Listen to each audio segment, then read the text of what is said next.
যদি মনে করেন আমাদের আজকে সভাপতি মহোদয় কোন যুবকদের বলা, যুবক তুমি যদি 40 দিন 5 ওয়াক্ত নামাজ মসজিদে এসে আমাদের সঙ্গে পড়তে পারো, আমি তোমার সঙ্গে ওয়াদা করলাম আমি তোমাকে একটা পায়জামা পাঞ্জাবি টুপি দেবো, একটা পাগড়ি দেবো। এখন যুবক থেকে 40 দিন নামাজ পড়ে 39 দিন পড়েছে, 39 দিনের মাথায় সভাপতি মহোদয়কে বলতেছে, হুজুর আপনার কি মনে আছে আপনি কিন্তু একটা ঘোষণা দিয়েছিলেন, আবার এও জানি আপনি কিন্তু ওয়াদার খেলাপ করেন না। ওই যুবক এটা বলার অর্থ কি জানেন? আর একটা দিন বাকি আছে, একদিন তো 5 ওয়াক্ত নামাজ পড়লে টুপি তসবিহ জামা পায়জামা জামা সব দেওয়া লাগবে। তো মনে করাই দিল, আল্লাহওয়ালা যারা, দিনদার যারা, বুদ্ধিমান যারা আল্লাহকে স্মরণ করে দেয়, আল্লাহ তুমি তো ওয়াদা খেলাপ করো না, আল্লাহ তো ওয়াদা খেলাপ করেই না, তার বড় বান্দা আল্লাহকে মনে করায় দেয়, আল্লাহ তুমি তো ওয়াদা খেলাপ করো না, ইন্নাকা লা তুখলিফুল মিআদ, আল্লাহ তুমি ওয়াদার খেলাপ করো না, প্রতিশ্রুতি কখনো তুমি খেলাপ করো না।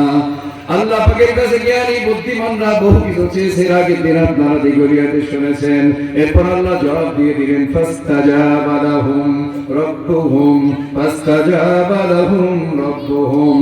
অতঃপর আমার আল্লাহ তাআলা তাদের প্রতিটি কথার জবাব দিলেন। মানে হলো, মুফাসসিরিন کرام বলেছেন, দিনদার ইমানদার জ্ঞানী ব্যক্তিরা এত সময় পর্যন্ত আল্লাহ পাকের সঙ্গে যত কথা বলেছে, যত কিছু চেয়েছে, আমার আল্লাহ পাক ইমানদারদের সব দোয়া কবুল করে নিয়েছেন। আওয়াজ দিয়ে বলি সুবহানাল্লাহ। ইমানদারদের দোয়া বৃথা যায় না। আমি ফিজিক্যালি একটু অসুস্থতা যাচ্ছে গত 12 তারিখ থেকে। আজকে সকাল 9টায় খুলনা মেডিকেলে গিয়েছি।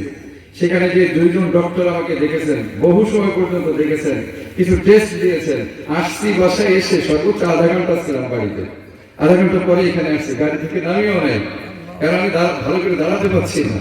আমাকে সম্পূর্ণরূপে নিষেধ করেছেন যে আপনি চেয়ারে, ন্যূনতম চেয়ারে বসতে পারেন, এর থেকে নিচে আর বসবেন না। নামাজ বসে বসে পড়তে হবে, ওযু করার জন্য বসা যাবে না, হাইকমান্ড ব্যবহার করতে হবে, বহু রেস্ট্রিকশন দিয়েছেন।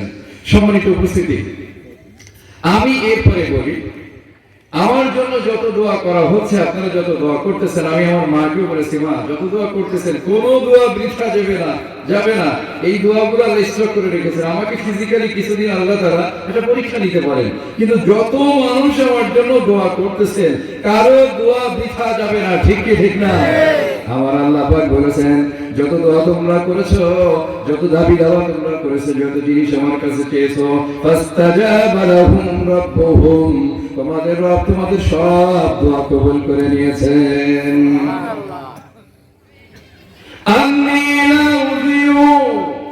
আমি কারো কোন আমলকে বিফল করি না। এই দেখেন, আপনারা যত দোয়া করবেন নিজের জন্য, অপরের জন্য, হুজুরের জন্য, আমার জন্য, আমার আল্লাহ পাক বলেছেন, আন্নী লা উযিউ আমাল আমিলিন মিনকুম।